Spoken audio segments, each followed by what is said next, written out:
Hello po mga kapraps, pupuntahan natin ngayon ang isang property na for sale na matatagpuan natin dito sa bayan ng Kalawan, Laguna. Nandito tayo ngayon sa tapat ng property mga kapraps at yun po ang property yung nakikita nyo. Ito po ay tawid ilog at pwede kayong magpagawa dito ng isang maliit na tulay para makatawid ang inyong sasakyan papunta doon sa property. Mamaya ipakita ko po sa inyo ang isang maliit ng tulay na pinagawa ng isang foreigner na nakabili din dito ng property na tawid ilog mga kapraps. Yun po ay pwede nyong gayahin. So gumastos lang po siya ng kulang-kulang 300,000 para makatawid po yung sasakyan niya doon sa kabilang property. Ang property na i-offer ko sa inyo ngayon ay tabi lang po ng ilog mga kapraps. Okay, ito na po. Ipakita ko sa inyo yung pinagawang maliit na tulay ng isang foreigner. Bali ang property niya nandoon nga po sa kabilang o sa tawid ilog mga kapraps. Ayan o, simpleng-simple lang yan mga kapraps at pwede niyang itawid ang inyong sasakyan dyan. Ang kagandahan dito mga kapraps, marami na ditong mga pumupunta o kaya nagsuswimming lalo na pag summer. Pwede kayong magpagawa ng mga cottage dito sa gilid ng inyong property. Running water po yan at malinaw po ang tubig dito mga kapraps.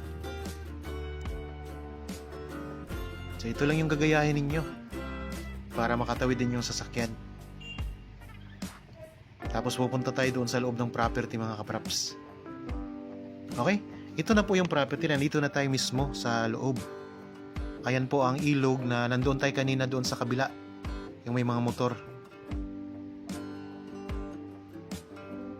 So dito mayroon silang pinagawang hagdan kasi may mga nakatira din po dyan mga kapraps sa bandang itaas. Itong dinadaanan natin ngayon, hindi pa ito ang sakop ng property. So ito lang po yung katabi na property mga kapraps. Pero ang aking i-offer sa inyo ngayon ay napakaganda din kasi napakaraming mga tanim na mga rambutan. Talagang punong-puno siya ng rambutan mga kapraps. Meron ding mga lansones at puno ng saging. Ang sukat ng i-offer ko sa inyo ngayon ay 2 hektarya.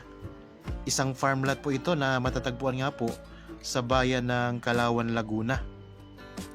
Ito ay titulado mga kapraps at tingnan nyo po ang description box at title nitong video. Napakamura lang po nitong benta mga kapraps. Kaya kung sakaling magiging interested kayo sa property na ito, ay pwede na kayong o pwede nyo na itong bisitahin para makita nyo ng personal ang property. Yan, ito na po ang property mga kapraps. Tara, ikutin po natin. Mula po sa sementadong kalsada kanina sa pinanggalingan natin, ang distansya ng property ay 40 meters lamang. So meron na itong sariling right of way. So nabanggit ko na po na marami itong mga fruit bearing trees. Meron din siya mga tanim na saging. Yan, ito po ang gilid ng property mga kapraps. Yan ang linaw ng ilog. Yan, pwede kayo dito maglagay ng mga cottage. Galing tayo doon sa kabila mga kapraps kanina. Yan, dito kayo pwedeng magpagawa ng isang maliit na tulay para makatawid yung iyong sasakyan dito sa loob. Marami itong mga katabi na mga kapraps na mga resort. May mga camping site. Meron din ditong access ng kuryente at may mga source na rin po ng tubig. Actually, mayroon itong bukals dito sa property mga kapraps. Ito'y malapit lang sa barangay hall. Ang distansya nito sa town proper ng Kalawan ay nasa 12 to 15 minutes travel time. Ayan mga kapraps, mga tanim. Napakadaming mga rambutan nito. Marami din pong mga lansones.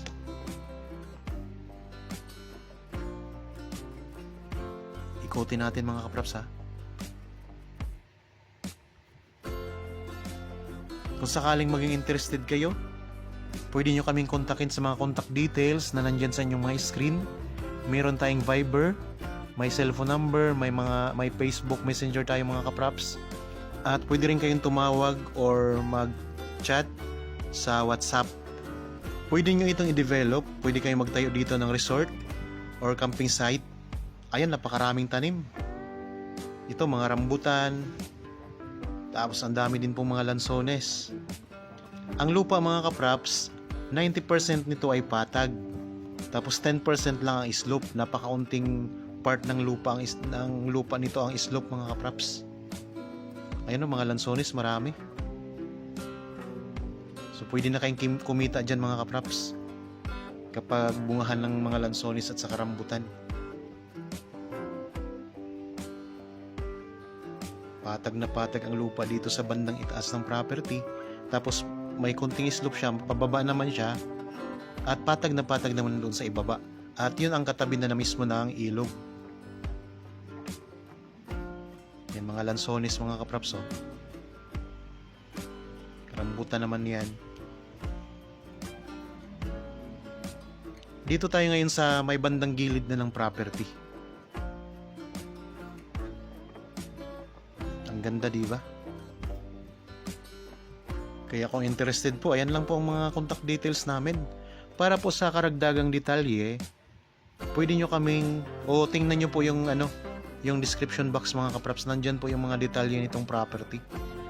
Para naman po sa katanungan, kung nakulangan kayo sa detalye na yan, pwede kayong tumawag sa amin o kaya mag-chat para masagot namin ang inyong mga katanungan. Yan o, gandang property.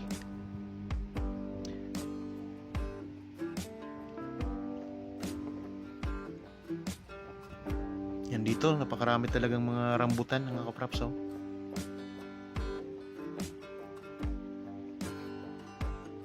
Tapos puntahan natin ang sinasabi ko kaninang slope, yung pababa na property.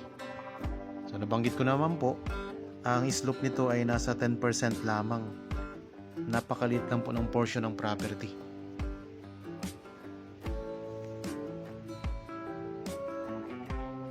Ulitin ko lang mga kapraps ha, ang property na ito ay isang farmland na katabi po ng ilog at tawid ilog po siya. Pwede kayong magpagawa ng isang maliit na tulay para makapasok ang inyong sasakyan dito sa loob. Meron na itong sariling right of way. Ang distansya nito mga kapraps sa sementadong barangay road ay nasa 40 meters lamang. At kita nyo po, napakaraming mga tanim, lansones, rambutan, mga saging. Pwede nyo itong gawing resort or camping site. Marami ditong dumadayo ng mga nagsuswimming lalo na pag summer. Mayroon ng access ng kuryente at saka tubig. Magpapalinya na lang kayo mga kapraps. Meron din itong source ng tubig dito sa loob ng property kasi meron itong bukal. Malapit din ito sa barangay hall. At ang distansya nito sa town proper ng Calauan, Laguna ay nasa 12 to 15 minutes travel time. Maganda rin ditong magpatayo ng rest house kasi malamig ang lugar, tahimik at malayo po sa mga polusyon. Kung nakita nyo naman kahit saan tayo pumunta, napakaraming mga tanim niya. Ito mga lansones naman mga kapraps, marami naman dito. Okay, sana nagustuhan nyo ang property na ino-offer ko sa inyo ngayon. Kung kayo po ay bago pa lang sa aking channel at napadaan lamang dito sa aking channel, huwag nyo pong kalimutang mag-subscribe at pindutin na rin po ang notification bell para maging updated kayo sa mga bagong property na i-offer namin. Maraming salamat po, lagi tayong mag-iingat at God bless po sa ating lahat mga kapraps.